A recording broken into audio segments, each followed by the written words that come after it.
lot of people are in my DMs all the time. Elliott, what's the best rifle you can get? What's the best optic you can get? What's the best light you can get? And I don't have a ton of money to spend on it, but I don't want to buy Amazon garbage. Don't want to get junk. Today on Basement Operator, we're going to be talking about the best bang for buck $1,000 rifle you can get. We're talking optics, we're talking lights, we're talking guns, attachments, slings. I think that's an attachment, but everything you can get for $1,000. This is a 100% sub $1,000 rifle. This was curated specifically for that person. If you are curious at all and you know you're brain dead through half this video, you can find this full build over on our website, basementoperator.com. Speaking of Basement Operators, they are the biggest supporter of the channel. That's us. If you were unfamiliar, they have sweet merch over on our website, basementoperator.com. Builds, affiliates, you know, stickers, codes. So like if you want to pick up a lot of this stuff, you can find on Optics Planet's website. Even the primary arms stuff you can find on Optics Planet website. Use code DELP at Optics Planet to save you 7%. I think that's the only people that are supporting us right now. We're looking for work. We're looking for work. So buy merch. This rifle right here, Sparky. Tell me a little bit about it. I want you to start off. We can go tip to butt to tip, whatever you want to do. Or we can talk about the rifle to begin with. Let's just talk about the rifle. Okay. We'll go from rifle to each attachment. I think that's a great, I think that's a great segue. You're smart. So sometimes. Yeah. So rifle, it's just a blim. PSA. PSA, 5.56, 16-inch, M-LOK handrail. Basic PSA. Yeah, I think this, we did a video on this rifle specifically. This is the cheapest rifle you can buy complete that I think I would recommend anybody. This is sub $500. I think it was like $489 for the longest time. It fluxes like 10 bucks if you can find it. Or if you catch a daily deal, you can get it cheaper every now and then. Yeah, every now and again. But I mean, it has everything you need. And I think for like the basic stuff, you don't need to upgrade any of it. No, for like the basic stuff, yeah. I mean, it's the best bang for buck. Like, you're not getting a radian charging handle, you're not getting a Geisley trigger, but you don't need that to train and become proficient with the weapon system. Let's talk a little bit about what you get. You get just a normal, I think that's just an M4 stock, like the most basic M4 position stock. It does have a little point on here for you to attach a sling, which is nice. Some of the M4 stocks have little QD points on it. This one does not. This one does not. It's really a toss-up. It's whatever PSA has. You're getting a pretty normal frame receiver. You're getting mil-spec parts on the safety selector, the trigger, the grip. It's trigger just, guard. It's very just, you know, run-of-the-mill, but it works. Yeah, like it's basic and it works. One of the things I do like about it is the handguard system. You already get the M-LOK and it has QDs, which is for the price point pretty good. Yeah, for the price point, pretty good. It already has a built-in QD system, so you don't have to spend the extra 20 bucks on a little Magpul or BCM QD point. Saves you a little bit of money there, and it has a fairly sturdy handrail. Yeah, I've been impressed in running it. It is we've had this rifle for quite some time. Yeah, it is sturdy. It's a very good little rifle. The 16-inch. Standard, you ain't got to do any funky paperwork. No paperwork. You don't have to worry about the ATF. The 16-inch is a very capable barrel length. Most people get it. It's functional. It's still, you know, compact enough that that you can do pretty much anything you want with it, and you get fairly decent velocities out of it. And then finally, at the very tip of it, you get an A2 flash hider. There's nothing wrong with that. Cage.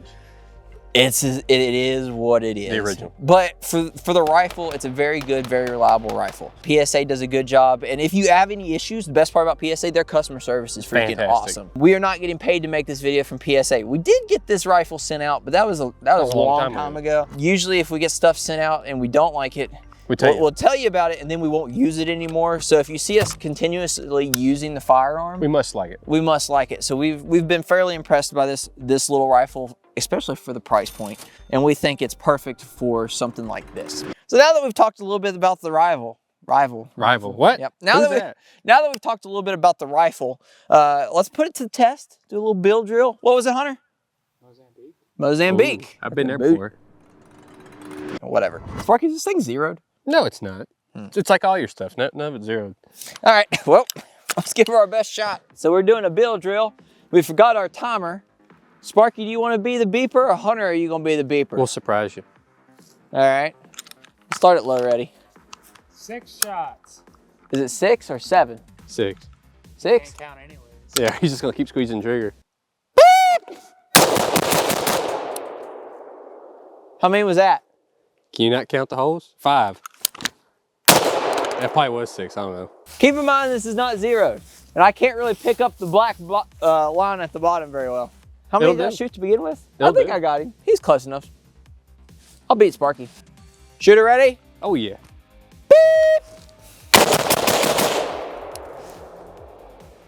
Should use shotgun. You shot real That's high. where I was aiming. One floater. Yeah, well. That's where I was aiming. That's what I'm gonna do every time I miss from now on. That's where I was aiming. Yeah, that's where I was aiming. What was it, 2 in the body and 2 in the head? 2 and 1. 2 and 1? Beep. I have no idea if I hit that. You Van Gogh'd him. I Van Gogh'd him. Hit him in the ear. I didn't hit nobody in the ear. Would that not be closer to your ear? Yeah, but it's touching the line, so I think it counts as an A-zone hit. Okay. This gun is not sighted in. Shooter ready? I guess. I've been waiting. You know what we're doing? Yeah.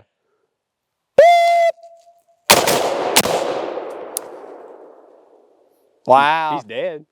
Good grief. See, mine was closer to an A-zone hit than yours was. Well, I took off his forehead.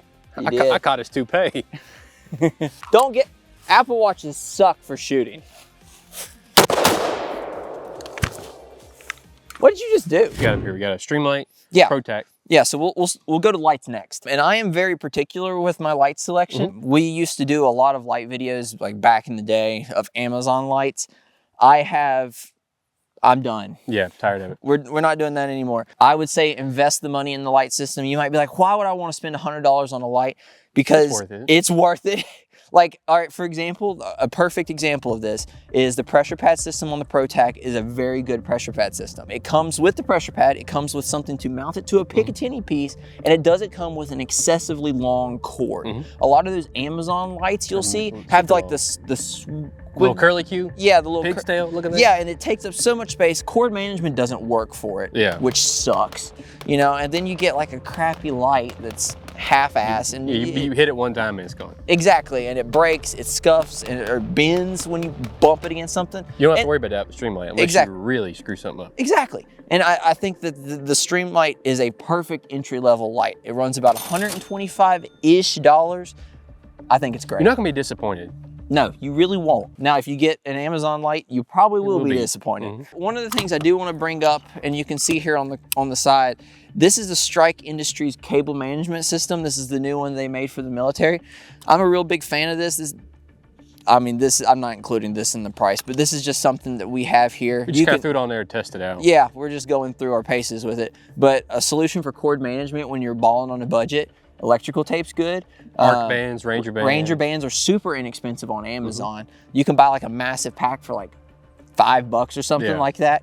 So this is just cable management. We recommend cable management. Sometimes you'll see us not running cable management, and that's just because we're too lazy. That's just one of the little nifty things we have going on right now. Got the old foregrip on there as well. Yeah, exactly. So foregrips are very optional. Some people like them, some people hate them, some people... There's so many different ones too. Exactly. There's like direct vertical. This one has a little bit of an angle to it. This is a BCM foregrip. Been very pleased with the BCM stuff. I like kind of these shorter foregrips. These are relatively inexpensive. We're talking like $20. Yeah. Maybe. Even the Magpul ones. Yeah, the Magpul ones are like $20, and they're all just this polymer stuff. So, I mean, I wouldn't overthink the foregrip. Just whatever's comfortable. It all depends on how you're gonna, manipulate the weapon. For example, I like to run, I like to shove my pinky up underneath here and kind of do that sort of deal. Some people like to do it like this. Some people you have a little claw that's a little hand stop. It's just however you manipulate the firearm. Whatever's repeatable, that's going to make you more whatever's accurate. Repeatable. Whatever you're getting used to training and using is what we think. Don't ever think the foregrip. Last one. No, not the last one. Let's talk sling and then we'll talk sling. Because the sling is, I guess, the last attachment. So this is a 1021 tactical sling. 1021 are local to us. It's just a $50 sling. It works very well. It has a quick detach system that we have on backwards, actually. But a nice little quick detach system. We were recommending Magpul for a long time, and we still use the Magpul, but when I was using in the course, I was finding, oh gosh, I just brushed the microphone. I was finding that the Magpul was rubbing real bad up on my neck. It is a little bit thicker. It's a little hard. It's a little harsher material, and this is a little bit softer. Yeah, softer nylon. Yeah. We also are using a, oh gosh, what's the, oh, excuse me. This one's another $50 sling. This one is a, oh gosh, Edgar Sherman design. Mm-hmm. I've been a real big fan of this. Yeah, I like that one. This is the AIM, or this is the BCM. But this is another $50 sling. You don't have to go out and spend a super ton of money on a sling. But I wouldn't go buy no $5 sling because you're gonna be, or $10 sling. You are gonna be disappointed. Yeah, exactly. And plus, you're holding up a roughly $1,000 rifle with a $10 sling. That don't matter. I wouldn't necessarily recommend going out and buying like some Amazon sling with like the bungee system in it and all kinds of stuff. It's up to you, but we would recommend at least spending like $50-$60. There's a law of diminishing return. Yeah. So you want to get a little bit.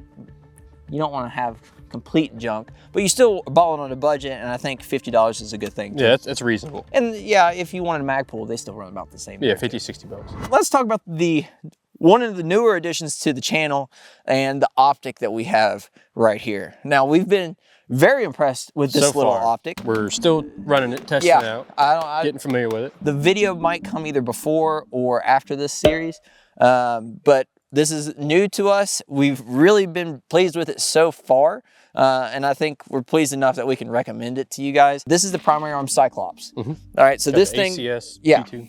ACS G2. This thing runs about $250, and if you're keeping up, that puts the whole price of this gun about sub $1,000, which is what we were targeting when we were looking for the price point. This is a very good 1X prism. This has a very nice ACSS reticle system in it. Got the chevron in it. Yeah, we really are big fans of the chevron because of the quick, acquisition and the ability to transition ranges between known ranges. Yeah, like exactly. Once you know what your distance your target is. Like top of chevron, for a 16-inch top of chevron was what good from 0 Hold on a minute. 0 to 100. So the top of chevron is 100. Mid is 300, and the very bottom of the arrow is 400. Yeah, and then it's also got the ranging for a 510 target in the base of the reticle. So if you need to determine your distance, you use the ranging, but you have to know that.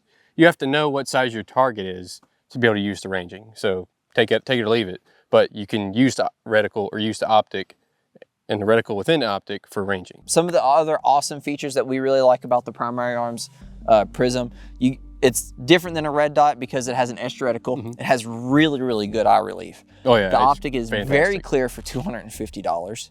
And then what I really liked about it is it comes with about 100,000 different risers.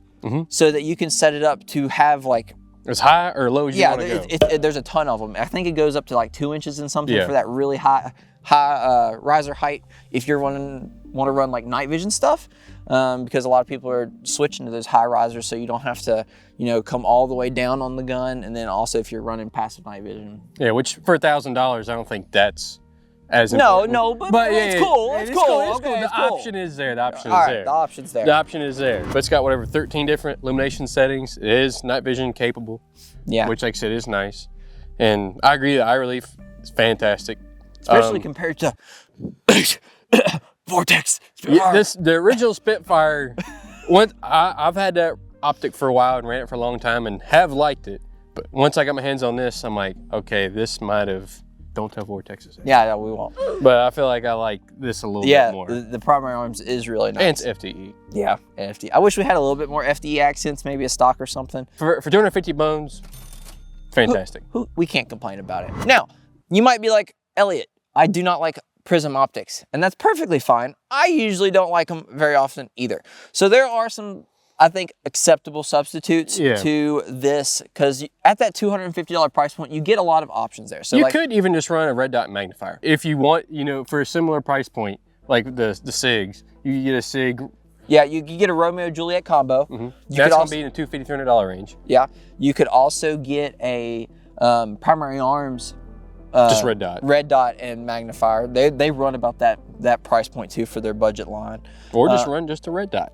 Or run red dot. Now, or you throw a Monstrum on here. Yeah, you throw a Monstrum LPVO and you're good to go. Yeah, exactly. And you're still within the same price point-ish.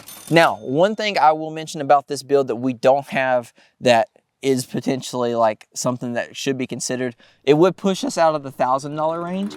Backup iron sights. It does not have. Yeah, backup. that's extra 50. $100. Yeah, so if you went a hair cheaper on optic, you could get backup iron sights. Yeah. But that pushed us out of our budget, and we thought that the other stuff was more essential than a backup shooting system. which the nice thing about a prism is if the battery goes out, you can still use it. Yeah, the only thing you have to worry about it with a prism is if it gets shot out. If you shot out and absolutely bust the thing, then you're gonna need backup Exactly. irons. But the etched reticle is really nice for that exact same reason. If it was just standard red dot, I would be like, yes, you gotta have backup irons. So when the battery goes out, because how often do you change your batteries in your optics? Exactly. If it was just a red dot, I would say yes. You definitely gotta have some backup irons, because just in case. This is the gist of it. This is our sub $1,000 gun, best bang for buck. Now, the big caveat behind all of this is the reason you're saving money is because you're gonna buy ammo. And you're gonna buy ammo so that you can train. Exactly, because you know, you can have the coolest, Gucciest stuff in the whole wide world, but if you can't shoot worth a shit, well, I mean, what's the point of having it? You're gonna look good dying. We hope that you guys have taken something from this video. I would love to hear your comments in the comment section. Let us know what we missed. Let us know what we can improve upon, and tell us what you think about the build. Give us suggestions for a different optic. If you're like, have you heard about this thing? Let us know so we can check it out and give you guys our opinions on it. We'd love to. Because we can only talk about what we know. Exactly. We appreciate everybody for watching. Go buy some merch. Please. We'll see you on the next one. As always, take someone outdoors. Peace. This thing's not even zeroed. Yeah, we